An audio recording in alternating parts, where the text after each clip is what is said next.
and welcome to the James Salazar Media Podcast. This is our 12th episode, so let me strike the music, and I'll meet you on the other side.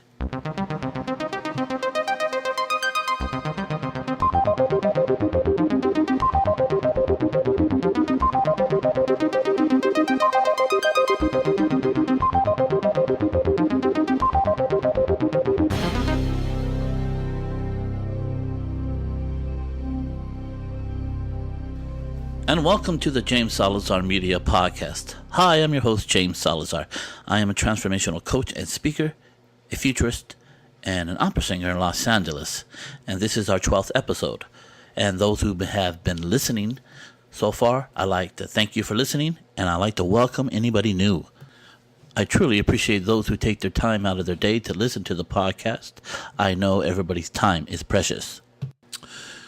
A little change. When I first started this podcast, I posted on Thursday, and then I switched it to Saturday, but that hasn't worked out very well.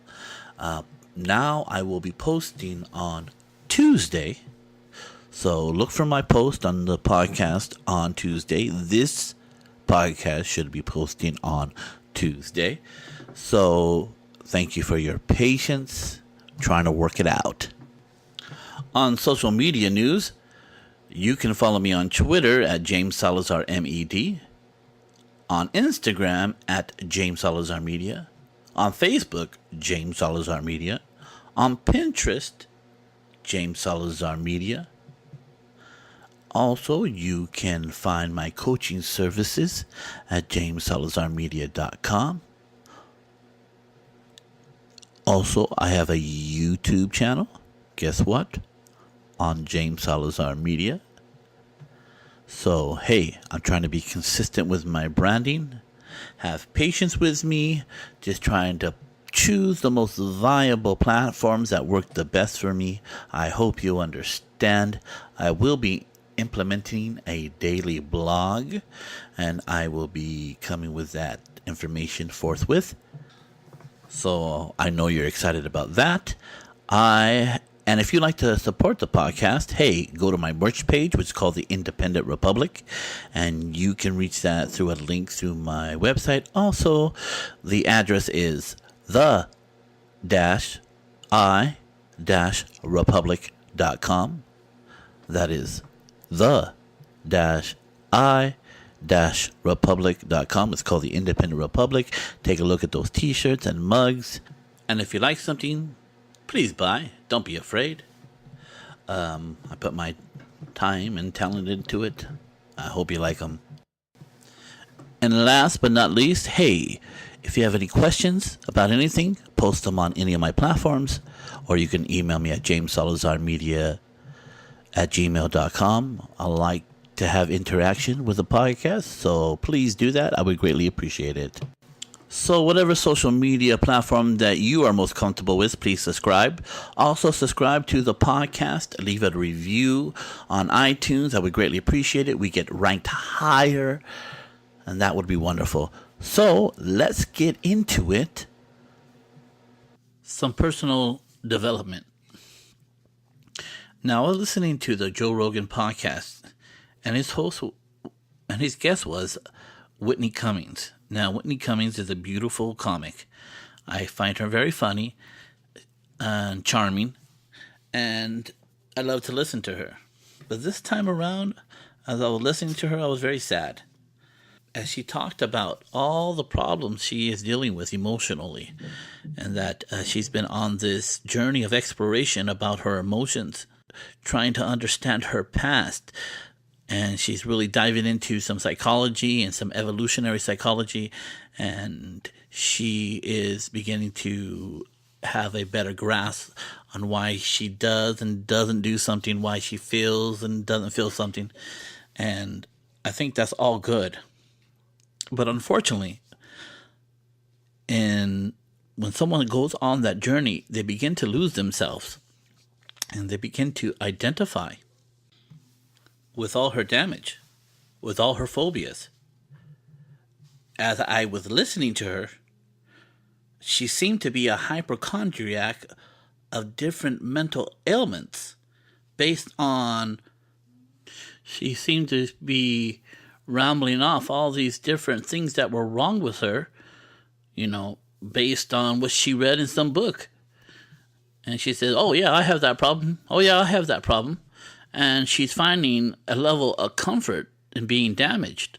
This is unhealthy, according to me. And, people say you lose yourself in relationships. We don't. We rewrite ourselves and what we need to be for that relationship to be successful. We rewrite ourselves what brings success in the relationship and what the partner needs. And when you become a boxer or a fighter, you begin to rewrite your identity and your personality based on what it means to be a fighter. Lackadaisical mentality, victimized mentality doesn't work with a fighter. Same thing with a musician. You have to rewrite your identity and your personality as a musician, so you'll be able to be what you need to be on stage or in writing songs. And you definitely can rewrite your identity and your personality as someone who is damaged, that is always a victim.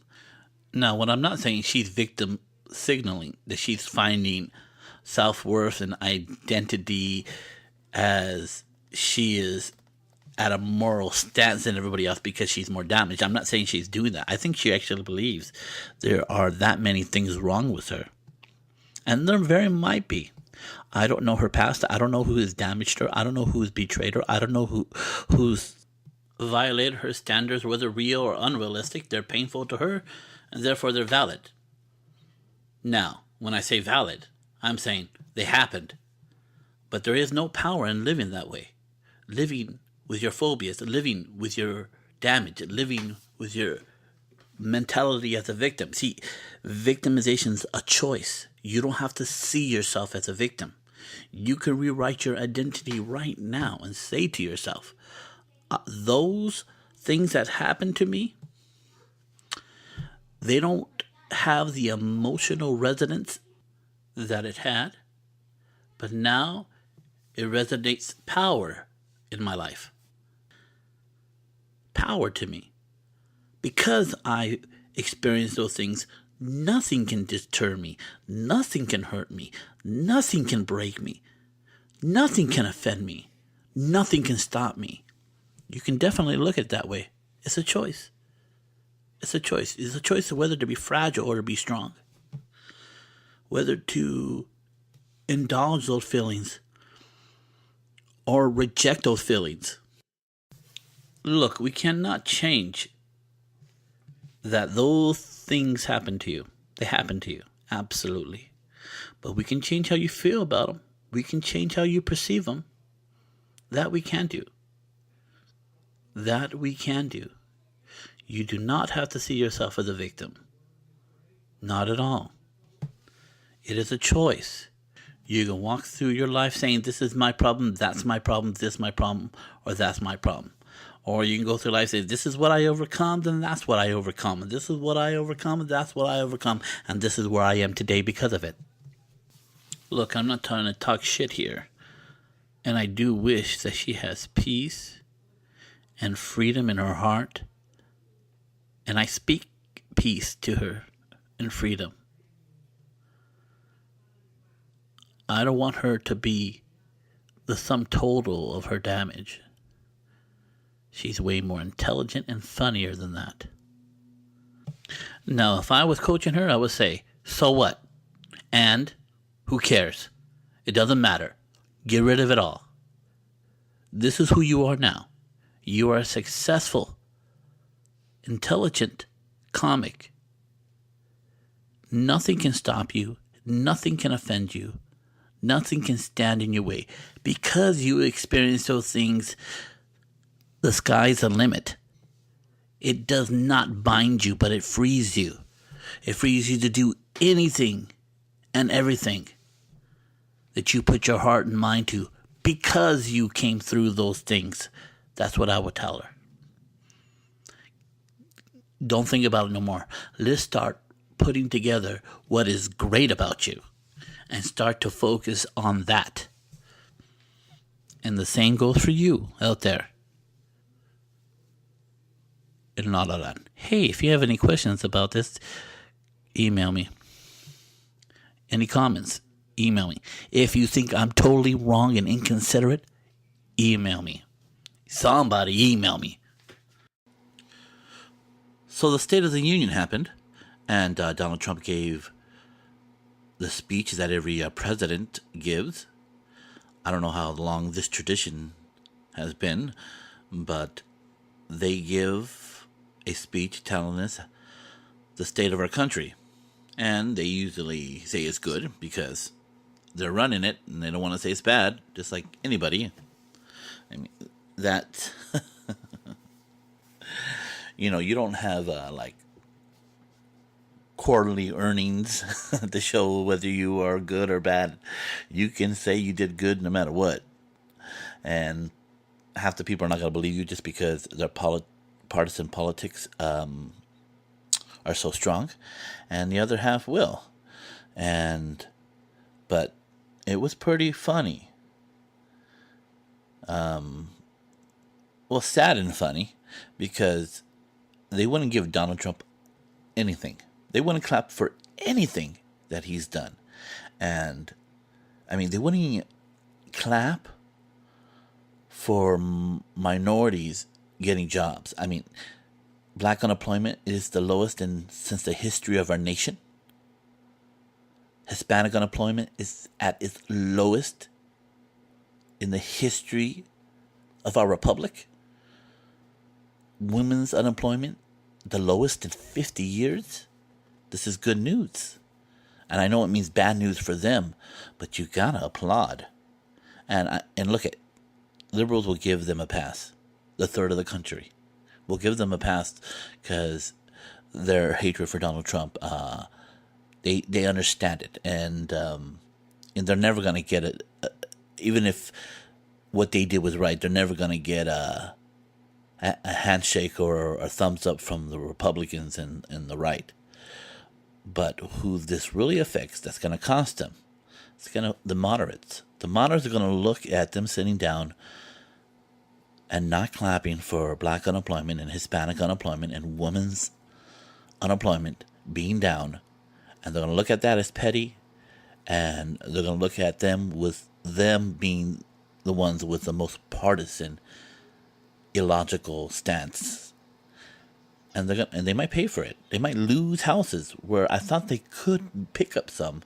I think the reaction to the State of the Union speech has exposed what their true values are. Their true values are power. And I'm not saying that the Republicans don't want the same power. I think they do. But they might have been a little bit smarter than hiding it. But if the power... But Republicans have two different forms of power. Power for the Republicans is to give more power back to the people. And if you give more power back to the people, then those people will be nice to you. And on the other hand, the Democrats want to extend their power by expanding government. And as you give out entitlements, those people will vote for you. So there's two value systems. The only hypocrisy is that those who are far left tend to have mistrust of government, but yet want to expand it. And that's a little bit of contradictory. So, I mean, there's a lot of, like my wife says, plus tax onto a lot of what Donald Trump has done, and he over exaggerates and he boasts himself up all the time, and a lot of that happened in the speech. But what was not wrong, what is not hyperbole, was minority unemployment being down. The down, and you know what? And I know everybody likes to call him a racist, but if black unemployment and a misogynist, if black unemployment and Hispanic unemployment and women's unemployment has been the lowest ever, guess what? That would make him a crappy racist. He would be the worst racist in the history of our republic. That everything he's done is good for minorities. And he said he intended to do that. He intended to make their plight better. And he went and did that. He didn't talk about it, he did it. And there's a lot of people who says they're for minorities that didn't help minorities at all. Though Barack Obama's, I believe he's a good man, and I believe he wanted to help people, but he didn't. Black people did the worst under him than they did during the George Bush, than they did during Clinton, they did during Reagan. They did pretty bad under Carter. So it is what it is. You should be happy that black people are working. Because idle hands, no matter what your race is, gets you in trouble. You watch. With black employment being high, Hispanic employment being high, white employment being high, and women's employment being high, there'll be a lot less crime. Because people have a job to do. And job brings a sense of self-worth, that your hard work produces money, and money raises the standard of living. And the narrative that tax cuts don't incentivize businesses to hire people to give raises or bonuses was totally destroyed. I mean, it was like the businesses were anxious to prove the Democrats wrong. Even businesses run by liberals started to hire people,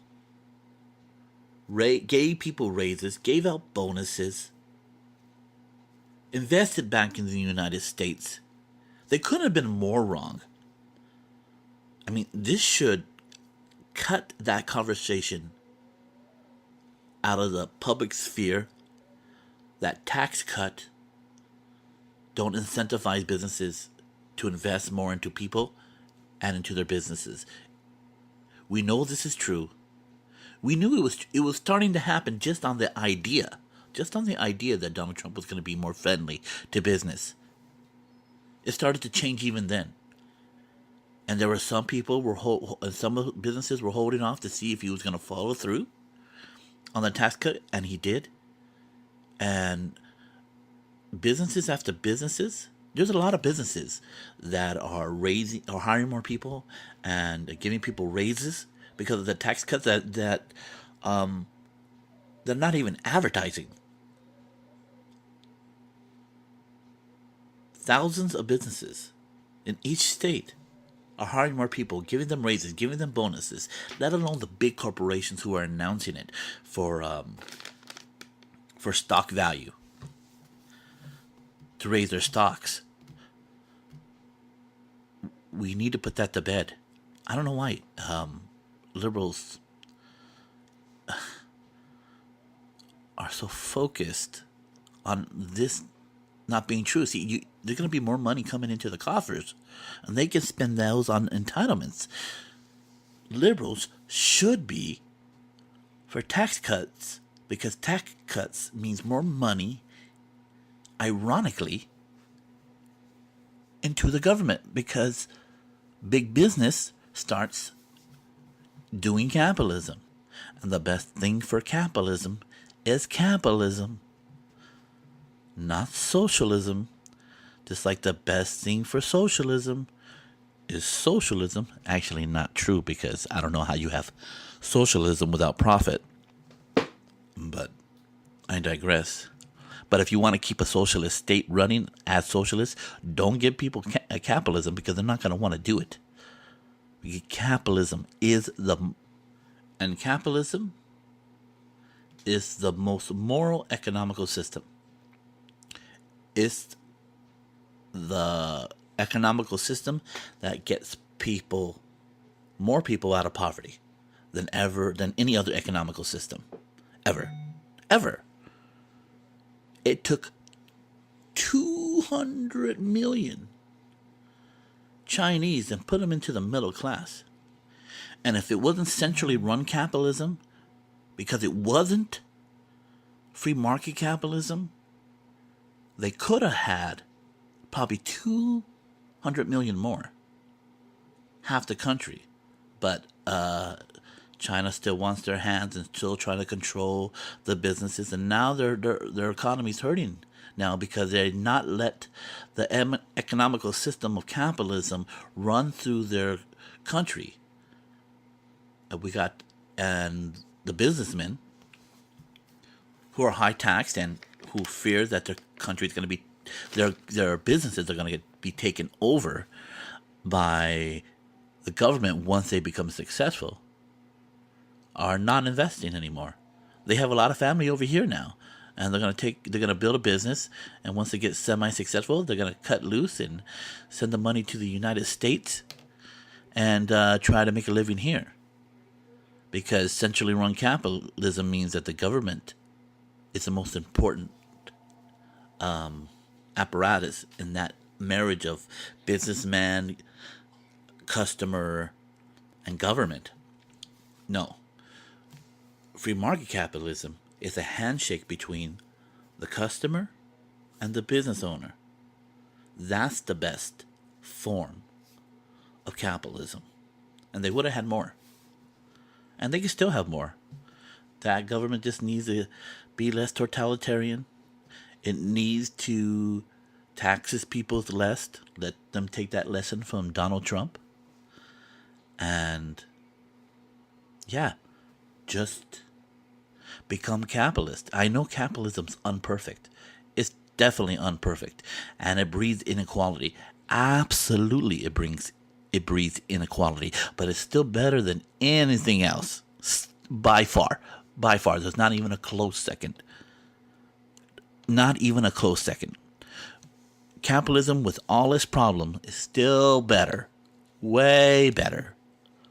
A monthly better, if that's a word, than socialism and communism. Yeah, those things are shit. Nothing destroys societies faster than communism. Nothing gets them on the road to communism like socialism. Capitalism is where it's at. Just ask any protester in America. Everything they have on them was brought to them by capitalism. They don't even understand that even if they're right and their government agreed with them, they would still smack them down because they had the audacity to speak without permission. Even if they believed in the government does not allow you to think freely in communist and socialist societies. You're not allowed to tell anybody what you think, even if it's good. You are controlled. I mean, a lot of those people marching think that if communism came in, that they would have a choice of what they wanted to do. No. You do what's best for the state.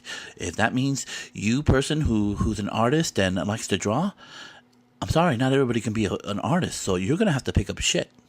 You have to pick up dog shit, or you're going to have to pick up trash. That's your job, and you do what's best for the government. You do what's best for the state, because that's what communism is. And everybody doesn't have a choice, because as soon as somebody has a choice, or someone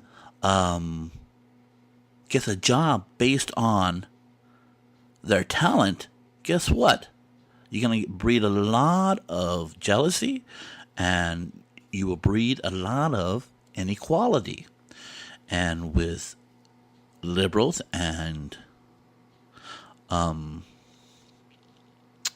communism and socialism, the highest virtue, the highest value is equality. Whether you are equally happy or equally terrible, it doesn't matter, as long as you are forced to be equal. That's how that society technically works. I don't know if it works in theory. We haven't seen it work in theory ever. Ever. So, yeah. I mean, it doesn't work. I understand. Someone asked me what's the difference between a conservative and a liberal. And this is the definition. Conservatives are willing for things to be unequal as long as we can maintain our freedoms. And liberals are willing to take away some freedoms as long as things can be more equal. That's what the divide is. The only difference is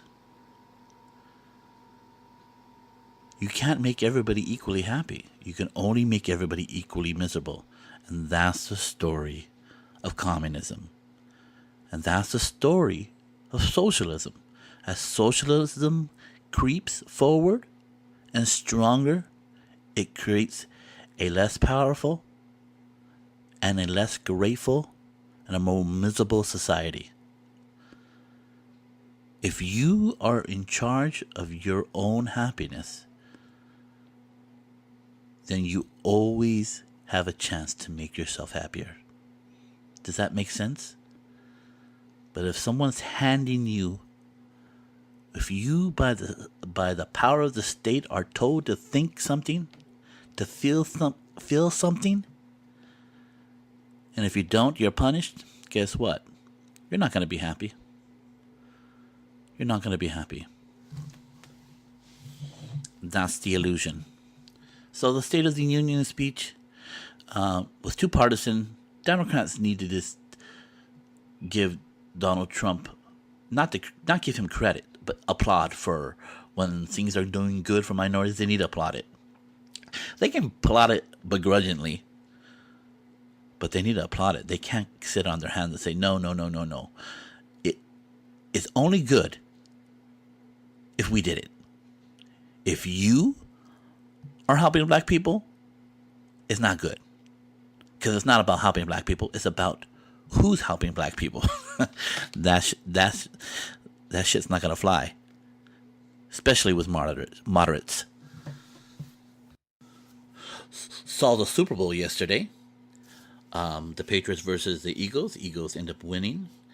And Eagles were in the lead. It was a tit-for-tat ball game. And because the Eagles made the first strike, the Patriots were always behind. And once the Patriots got ahead, and Brady's pretty brilliant in getting them out of a deficit, there was only a little bit of time left, and that was enough time for the Eagles to make another strike, and not enough time for Brady to come back again. They needed 2 stops. The Patriots needed 2 stops from their defense to win that game, to get 1 touchdown ahead. They couldn't get it. So they ended up with almost a tie score with like a 1-point lead by the Patriots. And then the Eagles got the ball with very little time left, and they end up executing, and there wasn't enough time for the Patriots to come back. And that's how you win the Patriots. Don't make a mistake. Don't make a mistake. You got to be perfect.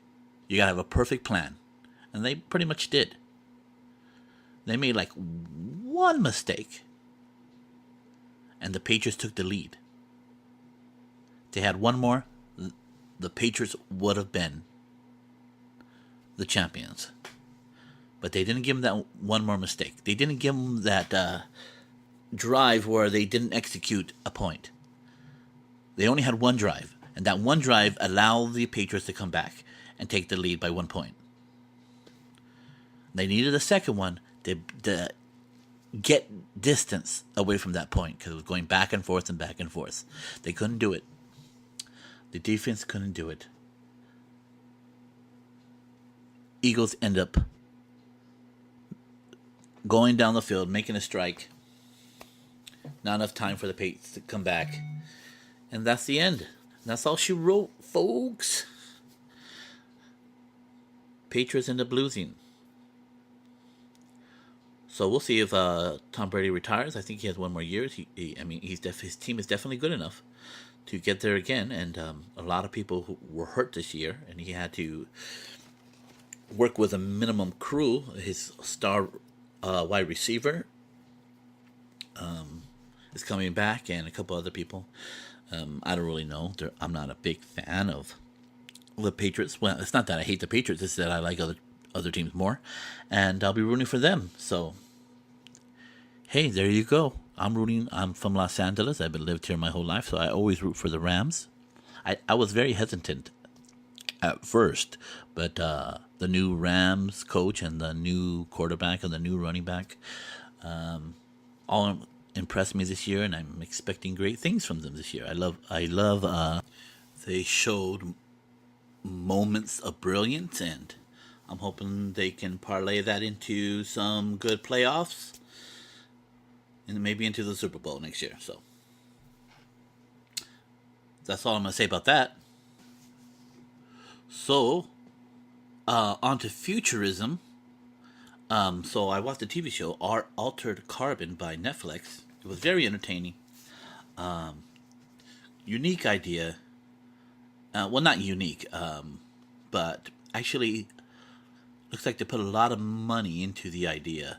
And basically, they download their consciousness onto a cloud, and they can dump it into a body. Any body. And they call bodies sleeves.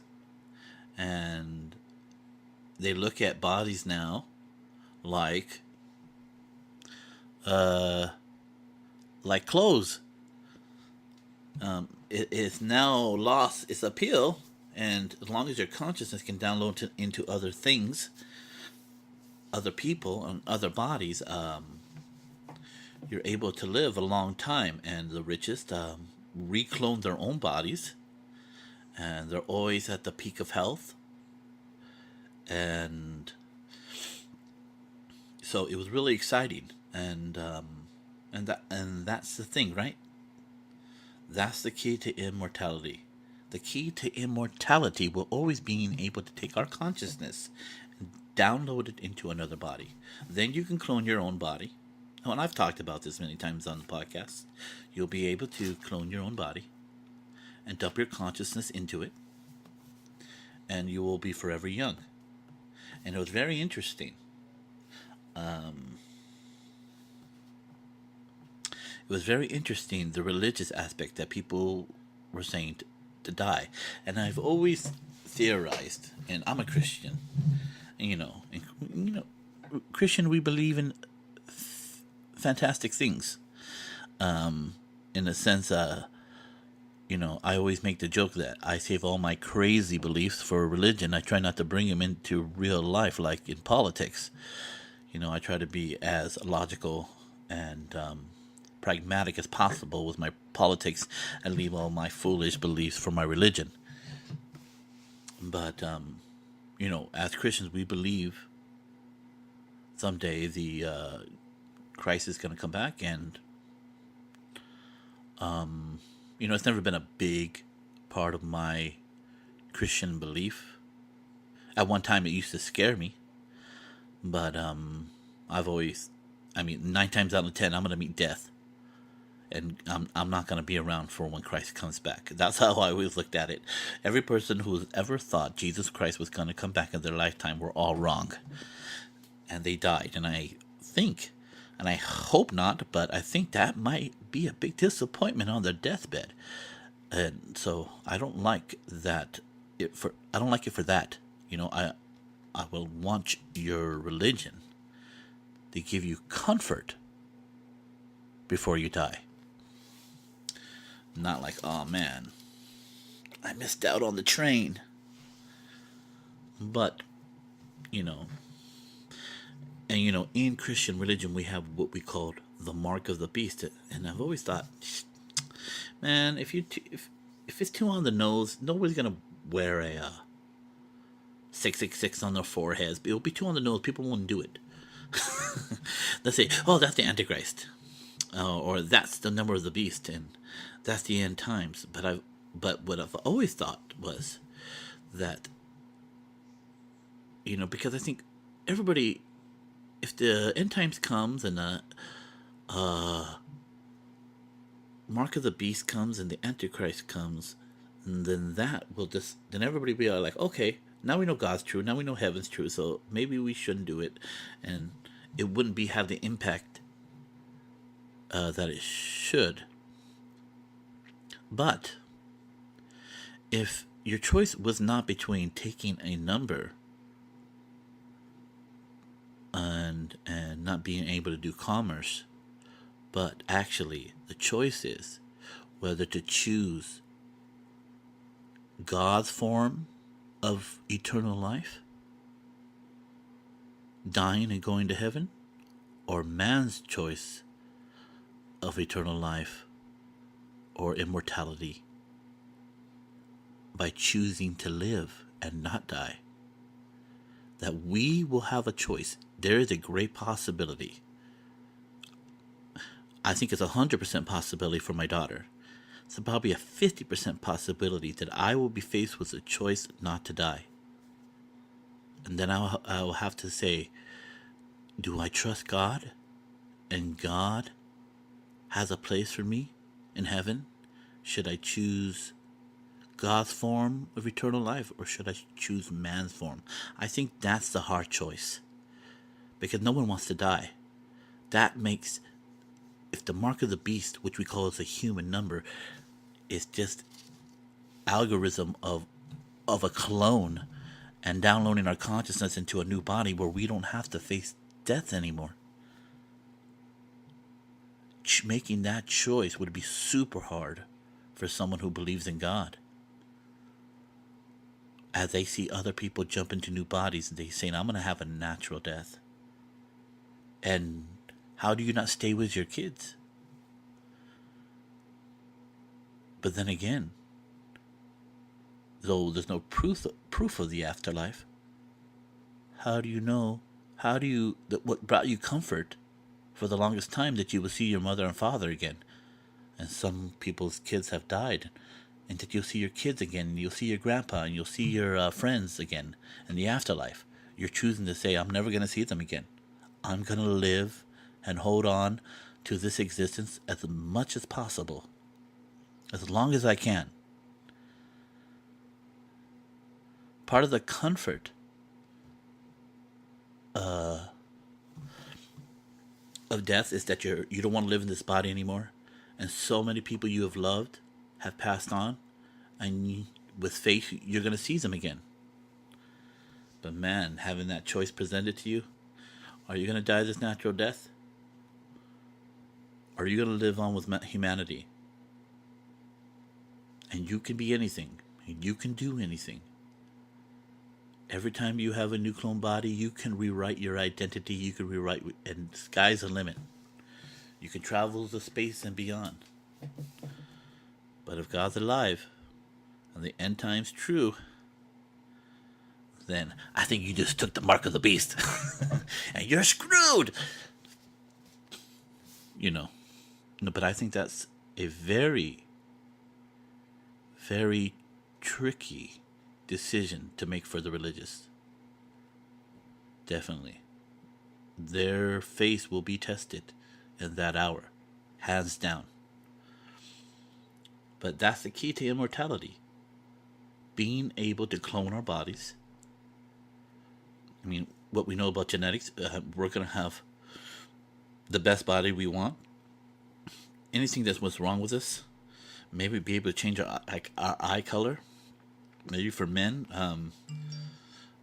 they have a bigger penis than they never had before. I mean, sky's the limit with genetic altering. And you just download your consciousness into another body, And they're saying there's going to be a different. I mean, only the rich people are going to afford it. But like anything, when the rich people are going to get the benefit of it first, and because the rich gets the benefit of it first, guess what? It will eventually read down to the less rich, just like the cell phone. That big old fat cell phone that they used to have in the 80s. If rich people didn't buy that, we would not be having cell phones today. Rich people need to buy it first, test it out, enjoy it first, and then they mass produce it. They make it simpler, and then it comes down to us. And it will be the same thing again. The rich people will live for a long time. Probably the first 30 years, rich people will be able to clone their body, and probably as it gets more affordable, as the technology becomes more easier. Ford it took Ford like 15 days to build like a Model T, and now he can do it in 13 hours. Yeah, so that just happens with technology. And we'll all have that choice. We'll all face that choice. Can you imagine the people desperate that there's just right before you get it and only the rich can have it? Oh, there's going to be a lot of resentment. People dying. That 20, 30 years where people are dying and only the rich can get it. There's going to be some resentment for sure. And most likely, I guarantee you, everybody will be on board who can afford it. That they will make it a right to have your body cloned and have your consciousness be downloaded by the age of 60 or 80 or maybe 100, because we might be living longer. So 120. Poor people get their new body at 120. Rich people get it whenever they want. If they get one scar on their face, they're like, I need a new body. Where it is a entitlement of a nation that at the age of 100 you're eligible for a clone body, and you probably won't be eligible for genetic modification. But who needs it, right? If you can live. So yeah, it's a great TV show, and I thought I should bring it up because it goes right along in with futurism, and yeah, watch it. It's great. Good acting, great special effects. Put a lot of money into it.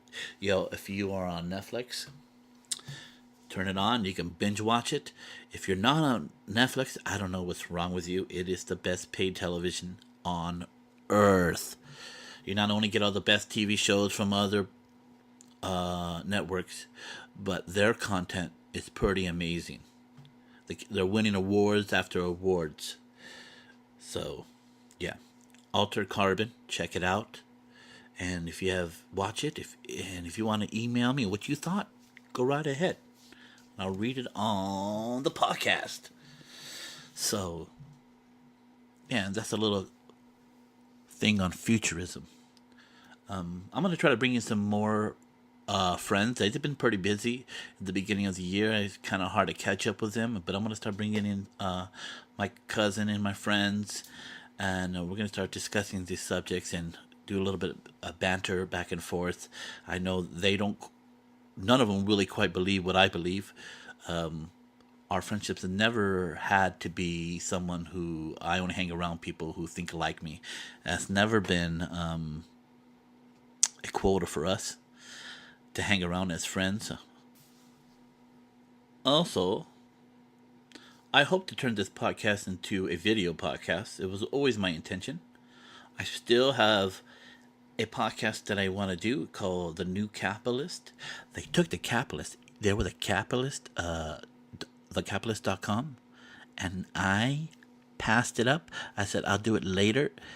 It's no longer around. So I have to change it to The New Capitalist. I got the domain name. So, so I got to jump on that. And I want that to be a podcast where we interview people who have opened businesses, who are running their own businesses, or their job depends 100% on their own ingenuity, and hard work. So, like solopreneurs and entrepreneurs and small business owners and people in charge of corporations. Well, I want to start interviewing these people. So those who want to open their businesses, that they will hear their successes and their failures and pitfalls, and hopefully while you're listening to that, you'll be able to avoid them yourself, and start, turning the rudder to better ideas as you listen to theirs.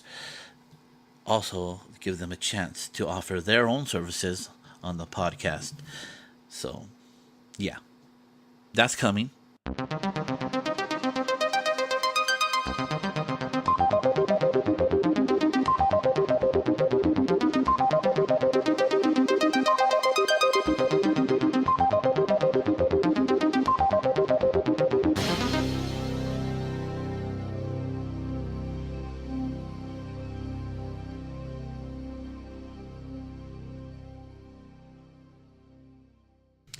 In this episode. Also, hey, follow me on Twitter at James Salazar MED, James Salazar MED at James Salazar MED. God, let me get it right. Shit. On the social media side, you can follow me on Twitter at James Salazar Media. No, it's not. Sorry. On the social media news, you can find me on Twitter. You can follow me on Twitter.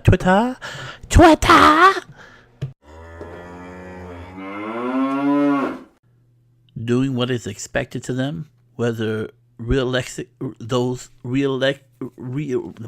chikamola.